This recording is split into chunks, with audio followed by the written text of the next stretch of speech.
Hello everyone. We have Sonnet Jose again with us at Zen Study, and today she will basically be talking about her interview preparation. What are the changes that she made in her body language, her tone, the way she articulated her voice, and everything? Because we kind of saw a drastic improvement in her marks compared to the last year's interview marks. Hi, Sonnet. How are you? Hello, ma'am. I'm doing good, ma'am. So, how is the preparation for Labasna going on? Actually, now I'm running in a hectic schedule. I have a lot of things to do before we are going. So it's a busy life. Yes, last time also you were busy shopping and everything. So, Yes, hopefully, the ma'am. shopping is over. It'll never be over for girls. Yes, ma'am. That's the truth. Sonnet, coming to your interview preparation and all, this was your second attempt, and compared to your last attempt, there has been a drastic increase in your marks of about 51 marks, Yes, ma'am. if I'm not wrong. What were the changes that you made? What was it that helped you improve your marks to such an extent? Ma'am, I think the first thing is with respect to the subjectivity of boards. Based on the boards we are getting, usually there are differences in the marks we are also getting. So I think the primary factor is I got a different board this time comparing the last time. So I think maybe that was one reason. The Hmm. second one is that since it was my second interview, I am more confident and the cumulative knowledge that I gained throughout the 2 years that increased a lot. So I think I became more confident while conversing with them, and the clarity of thought that improved a lot. And when it comes to the preparation strategy, I think last year my strategy was that since that was my first attempt, very first attempt. So I Hmm. focused on giving lot of mock interviews. Gave around 40 mock interviews facing different panels. And since I was on my first attempt, and they all are very encouraging, they said I'm doing really good. So the improvement or the criticism that I faced was very less. But since this was my second attempt, and I got only 150 marks in the first interview, so I decided that now in the second attempt, I usually focus on peer mocks rather than going to different panels. The main difference is that different panels saw us for the first time. So they didn't know our actual personality or the potential that we have. Hmm. But when it comes to the peer mock, I think since we are meeting our friends on a day-to-day basis, they really knew us and they saw our growth phase from a beginner to a intermediate and to a better person. They can judge us our growth or the way we are improving. So I decided to take more peer mocks, and I made lot of answers for the transcripts in the transcript group. We got lot of transcript from people who already gone for the interview. So I made different PDFs, Word documents for topics like for polity governance. Then I'm from physics background, so physics, geography, from state of Kerala. Generally, I made dedicated notes for each topic and prepared answers for most of the transcripts. So I think this structured approach helped me to cover lot of portions, lot of questions, and that itself gave us a lot of confidence. I think rather than this content or something, the confidence in the interview that matters. But this confidence came only through the preparation. So this is the major shift that I made in the second attempt compared to the first interview. Okay, that's true. And this is something new that you have shared that rather than focusing more on mock panels and interviews, we should go with peer interviews to people who have already known us Yes, so ma'am. that they are better judges. They can judge us better. Because, yes, sometimes mock panels can be a bit lenient. Yes, ma'am. And also vice versa, they can be lenient as well as they can be strict also at times. Sitting with your peer group and discussing with them might be like that has been useful in your case. Yes, ma'am. There's always a doubt related to this peer group studying and all. Like, is it actually helpful studying in a peer group? Like, is there, like, how do you balance that? There should not be the distraction. And how do you balance this thing that when you're studying in a group, You don't get distracted and start discussing about irrelevant matters, but you stick mainly to your study and academics. Ma'am, the way we did that was we have four friends and we actually did the mock interviews. We got a timer for 35 minutes and we usually mimic the interview. Like from the outside door, our friend came, knocked the door, and we usually tell come in. And we did the entire interview. And in the mock interviews, we divided the chapters or portions into different days. For example, today, they asked me the from detail application form part. Tomorrow, they asked from my graduation subject. So usually, this give us the this helps us to cover the portions. And since we are focusing on the time, like the 35 minutes or 40 minutes, so we don't deviate from that topic. And sometimes maybe other current affairs topics or any other topics come into our discussions, but usually we sat in the evening by 7 in the night, 7 or 7:30. So by usually 9:30, we have to wind up.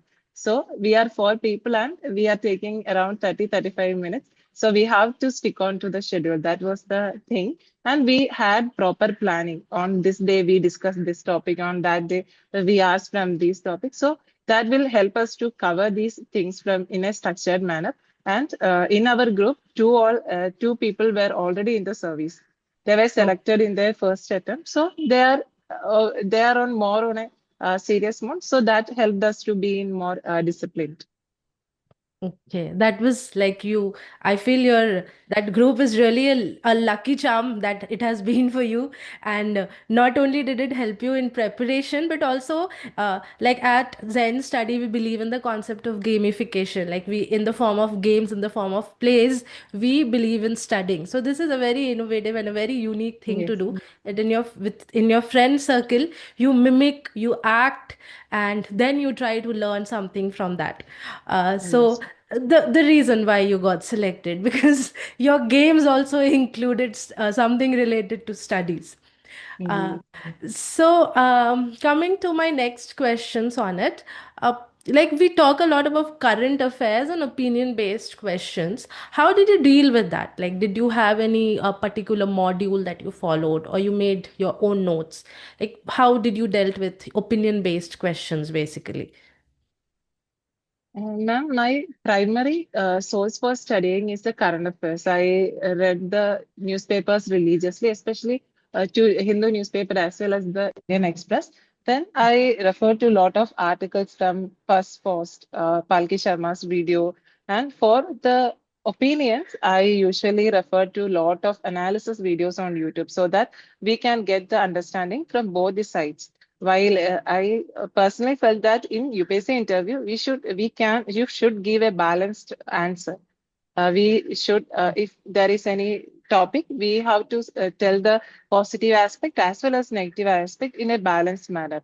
For that, the deep understanding of the topics are important. So I usually refer the newspaper for getting the current affairs notes and referred or dependent on the video for video analysis for the detailed analysis. So that after watching these videos, I come to my own conclusion and with the peer groups, I discuss these things with our peer group so that we focus more on the presentation of the answer. Even though we know the content, the presentation part is very important. So after learning these topics, we in the peer group, we discussed on that topic and came to a point or a way we can communicate it in a balanced manner. This is my approach for the current affairs. Rather than that, I don't think I religiously did anything else. I think the current affairs topics are important. They are directly asking questions from the newspaper. So I think we must read the newspaper. Okay, so the moral is that we must be sticking to newspapers, and Yes, ma'am. reading newspapers religiously is the key to master current affairs, especially the opinion-based questions. Yes, ma'am. You spoke that in your first attempt, you took a lot of mock interviews and all. So, how much do you think these mock interviews are really beneficial, and how much are they useful? Can you throw some light on that?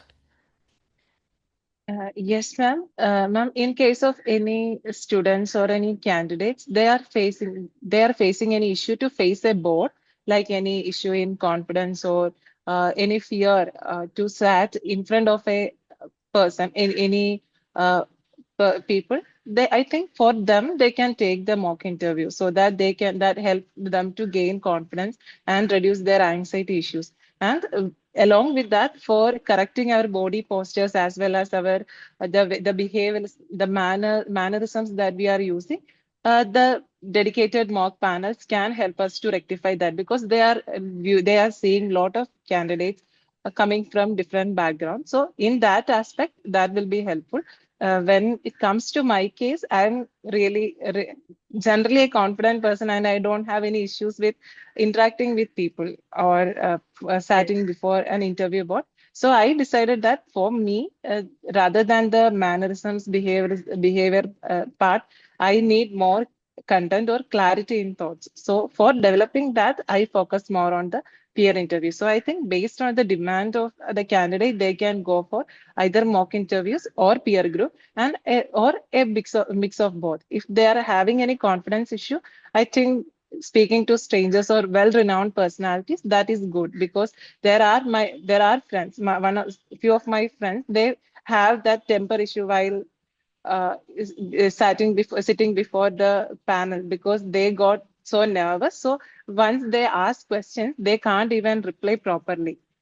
So for that kind of issues, we with proper mock interviews in a regular interval, they can do things better.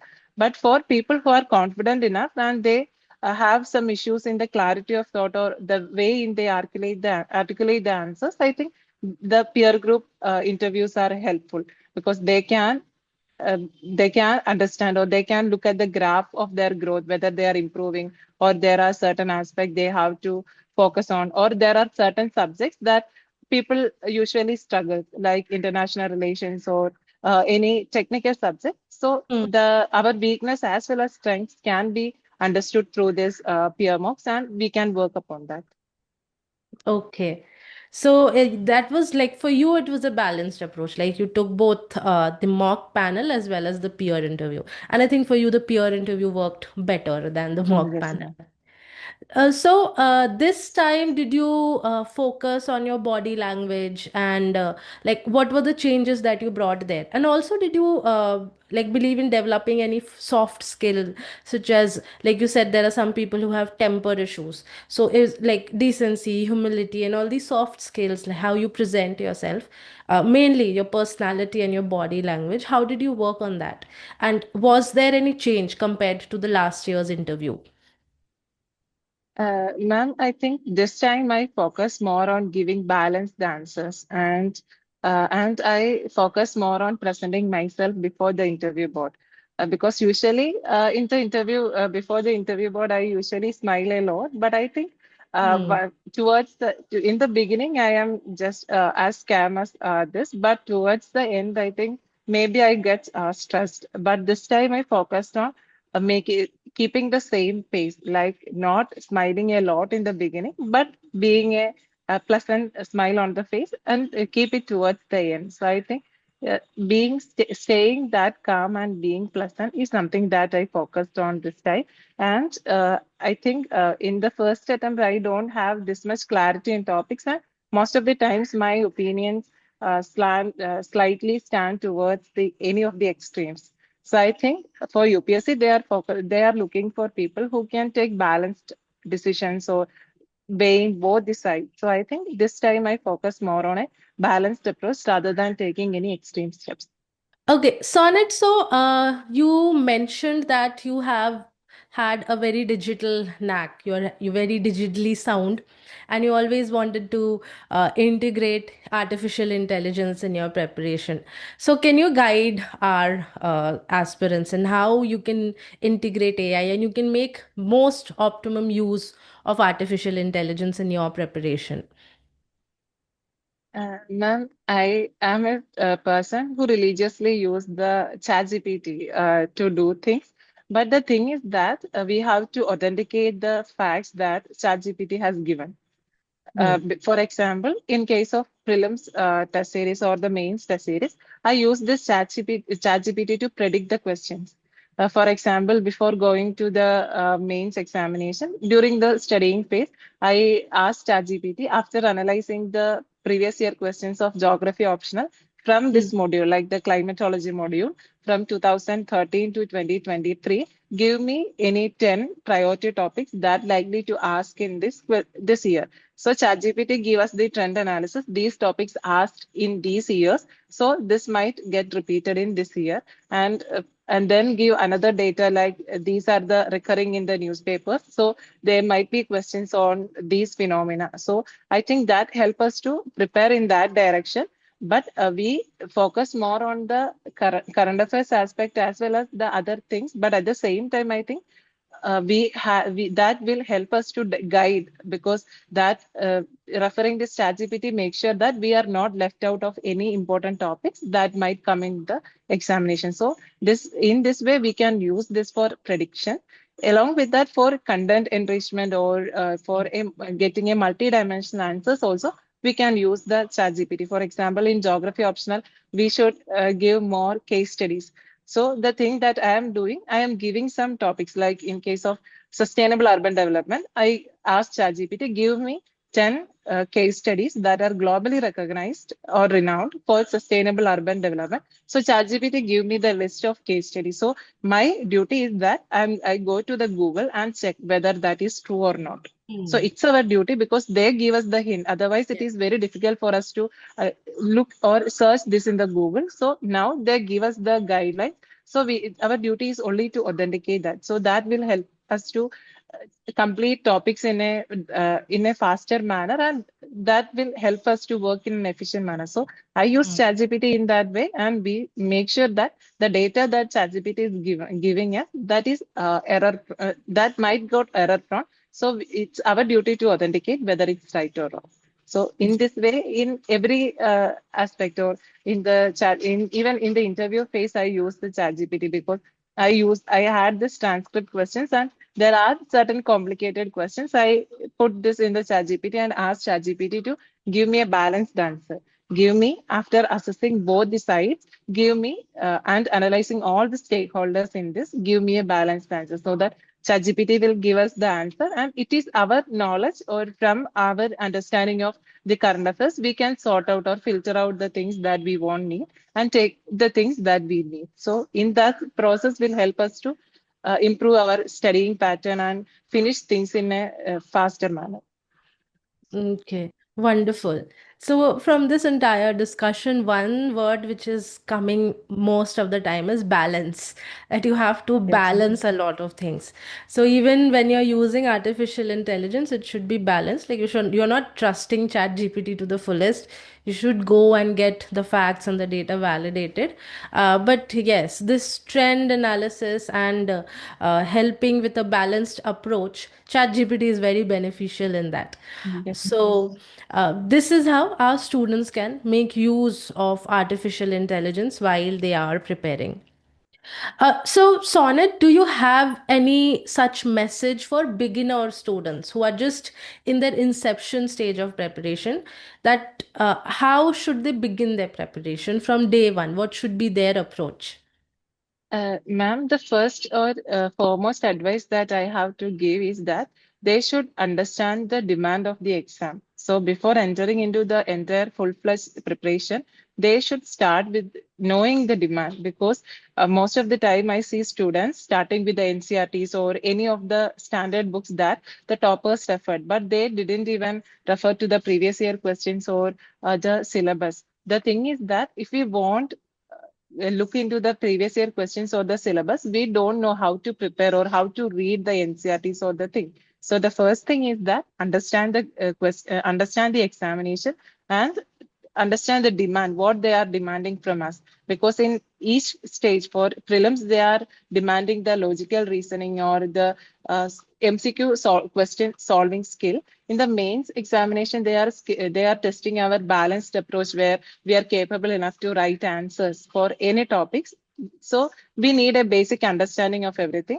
For interview, they are looking at our personality and our communication skills. So if we understand the demand of the question, we can demand of the exam, we can do good in UPSC preparation. And for that, primary, we should refer to the previous year questions as well as syllabus. Because usually I say to students that most of we say that NCRT is the base for our preparation. But if we don't refer to the previous year questions, how we can understand how UPSC is asking question? Because everybody is trying to mug up a lot of questions or lot of facts from the NCRTs, but once they analyze or read the previous year questions, for example, if they are reading the Indus Valley civilization, before reading the topic, if they analyze the questions, how UPSC is asking the question, they can realize that for prelims, they are asking a lot of architecture kind of question or sculptures, that kind of society cultural questions from Indus Valley as well as places like the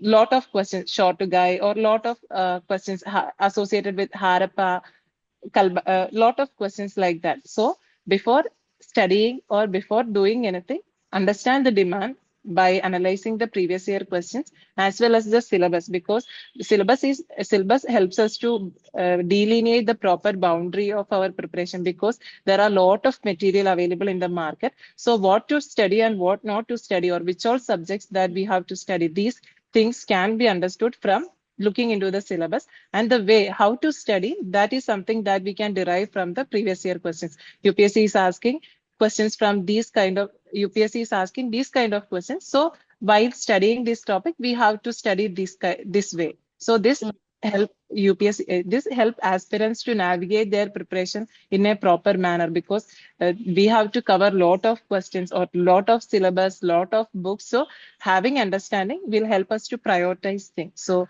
it is not possible for any topper or any aspirant to study the entire thing. The only thing that they can do is to prioritize, and on the basis of priority, because in prelims we have cut off around 80 to 90. Nobody is asking us to score 200. So there are options where we can leave certain topics, but our aim is to clear the cutoff. For that, we need to focus on the priority topics. So in that way, they can do good and make their UPSC journey short. Yes. So you suggest that we should consider the PYQs as our Bible while we are preparing, while we start Yes, preparing. ma'am.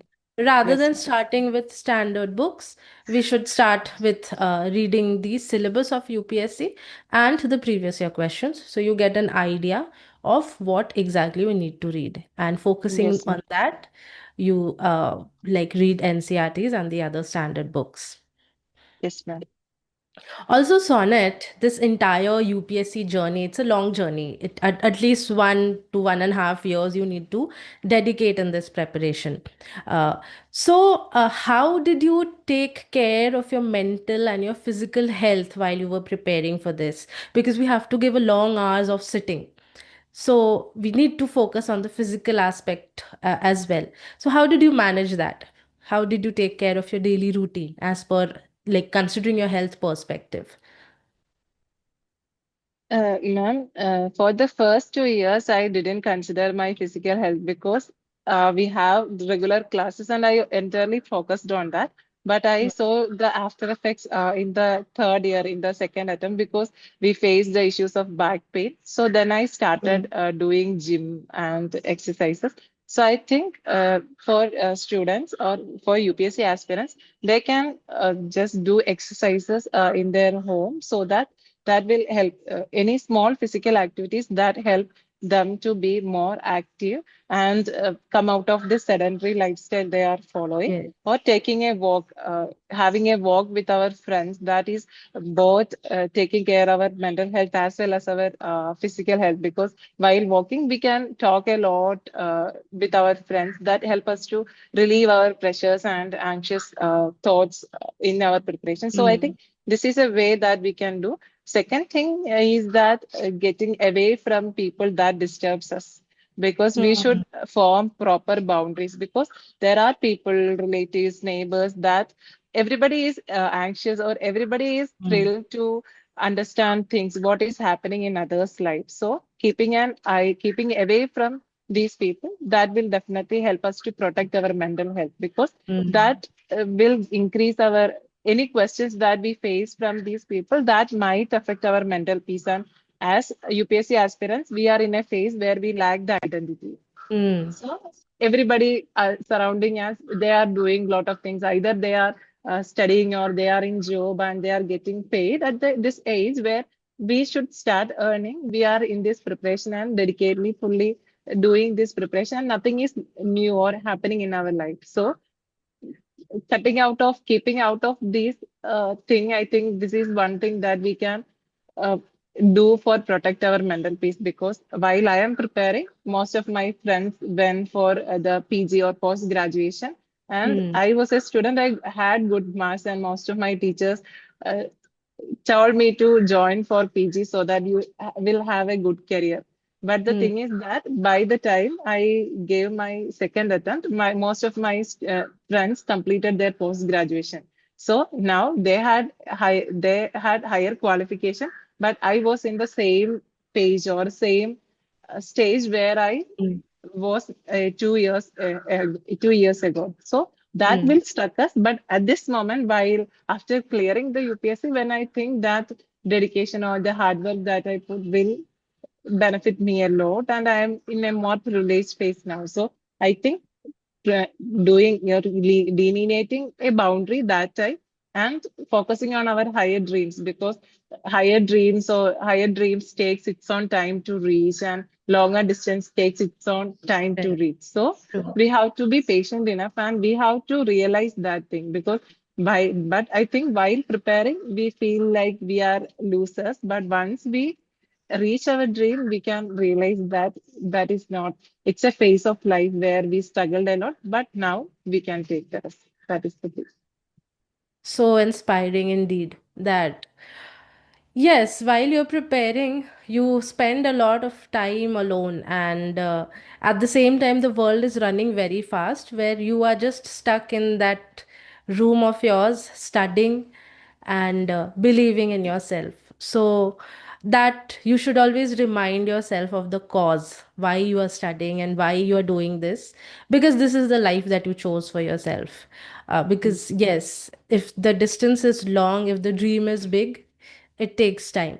It takes Yes, time to build something beautiful and build something qualitative. yes, So, actually, very inspiring. You are yourself a very humble and a very as well as a very jovial person, very vibrant, full of energy. So, from the depth of our heart, we wish you all the best. And we hope that we get to have more IAS and more like better civil servants as just like you. We expect that we have like similar on a similar frontal line of civil servants who are ready to serve the society and work for a bigger cause. So thank you, Sonnet, for okay, joining. ma'am.